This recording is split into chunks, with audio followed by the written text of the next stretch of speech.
امامت امامت اللہ کے حکم سے معاشرے کی قیادت، رہبری اور حکومت کا نام امامت ہے۔ نبی اکرم حضرت محمد صلی اللہ علیہ وآلہ وسلم کے امت مسلمہ کے 12 معصوم مقرر امام ہیں۔ امام کو ان تمام شعبوں میں رہنمائی کرنی پڑتی ہے جس میں پہلے نبی اکرم صلی اللہ علیہ وآلہ وسلم کرتے رہے۔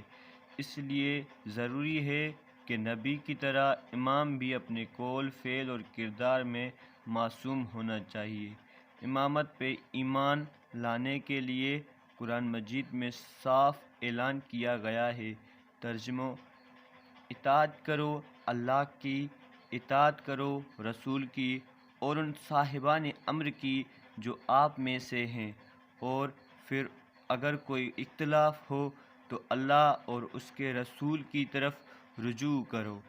تمہارا اللہ اور روز قیامت پر ایمان ہے اور یہ آپ کے لیے احسن طریقہ ہے۔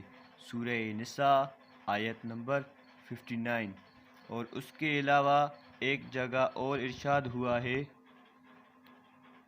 یوم ندعو کل اناس بامامہم۔